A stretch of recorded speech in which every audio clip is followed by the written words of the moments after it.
అండి అందరికీ ఎలా ఉన్నారు? నేను మీ కామేశ్వరి. యూట్యూబ్ ఛానల్లో వచ్చి చాలా రోజులు అయిపోయింది ఈ మధ్యకాలంలో. ఈరోజు నేను ఒక వెరైటీ థింగ్ గురించి చెప్పదలుచుకున్నాను. ఇదేంటనుకుంటున్నారు? అల్లం కదా? కాదు, అల్లం లాంటిదే కానీ మామిడి అల్లం అన్నమాట. ఇది మా మిద్దె తోట మీద పండిన మామిడి అల్లం. ఇది 9 నెలల పంట. వేసింది 3 గడ్డలు ఇలాంటివి, కానీ మనకి పంట వచ్చింది 10 కిలోల దాకా వచ్చింది. 9 నెలల తర్వాత మనకి ఇంత కాపు వచ్చింది. ఇప్పుడు దీంతో మనం ఏం చేయాలో మీకు చూపిస్తాను. దానివల్ల ఉపయోగాలు ఏంటి ఇవన్నీ కూడా చెప్తాను. దీనివల్ల ఉపయోగాలు ఉన్నాయని చెప్పాను కదా.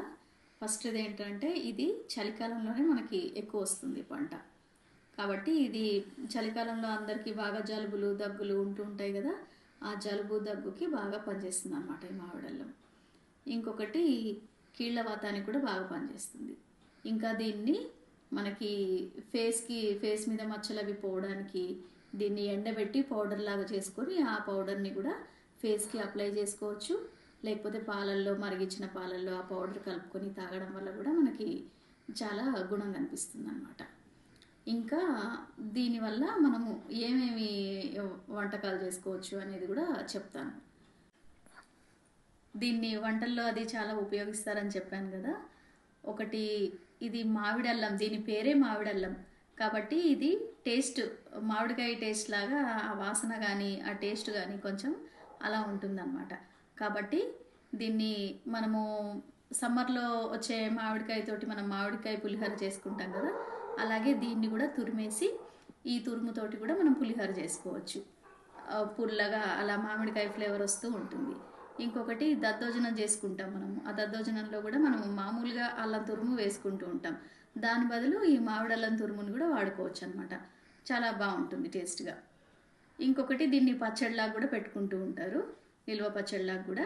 అప్పటికప్పుడు వేసుకునే మనం ఊట పచ్చడి అంటూ ఉంటాం. మనం మామూలుగా సైడ్కి నంచుకోవడానికి అన్నట్టుగా మనము కొన్ని చేసుకుంటూ ఉంటాం కదా, అలా కూడా దీన్ని వాడతారనమాట. ఈ మామిడి అల్లంతో ఆ ఊట పచ్చడి అనేది ఎలా చేయాలో ఇప్పుడు చూపిస్తాను నేను. ఊట పచ్చడికి కావాల్సిన పదార్థాలు: కొన్ని మామిడల్లం ముక్కలు, నిమ్మకాయ.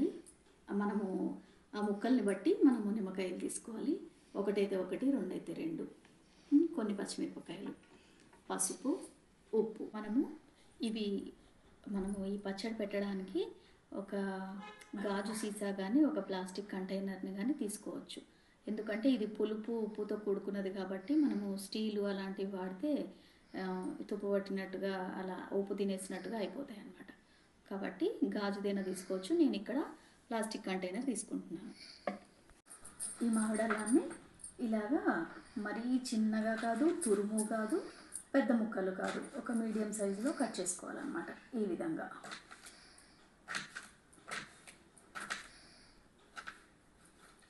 ఈ రకంగా మనము అన్ని ముక్కల్ని ముందు మామిడల్లం ముక్కల్ని ఈ విధంగా తరిగి పెట్టుకోవాలి.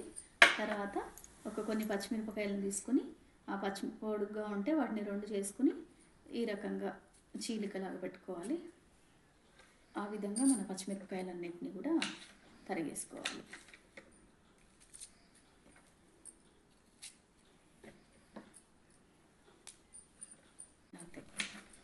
తర్వాత చేసుకున్నాక నిమ్మకాయను కూడా ఈ రకంగా కట్ చేసుకుని మనం రసాన్ని తీసుకోవాలన్నమాట. ఈ రకంగా మనం తరిగి పెట్టుకున్న ముక్కలన్నింటినీ ఈ జార్లోకి వేసేసుకొని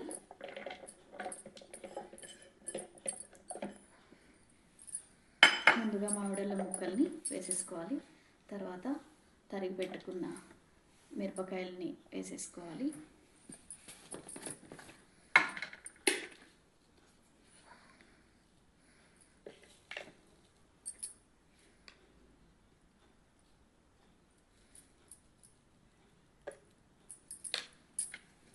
కొద్దిగా ఉప్పు, కొద్దిగా పసుపు వేసేసి చివరగా మనము నిమ్మకాయ రసాన్ని పిండేసుకోవాలన్నమాట.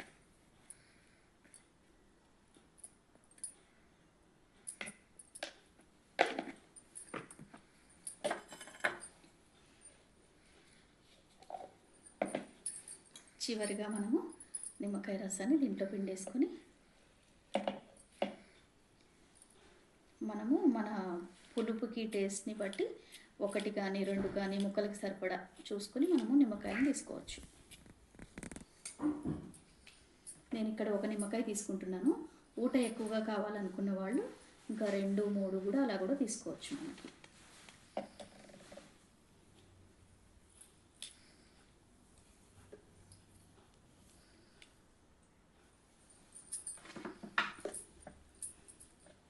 ఇప్పుడు వీటన్నిటిని బాగా కలిసేలాగా కలుపుకొని మూత పెట్టేసి అలా ఉంచేసేయాలి. ఈ రాత్రంతా అయ్యేసరికి అవి పొద్దున్నే ఊటొచ్చి బాగా ఊరుతాయి అన్నమాట. ఫ్రెండ్స్, మీరు కూడా ఇది ట్రై చేసి ఎలా ఉందో కామెంట్లో చెప్పండి. Thank you.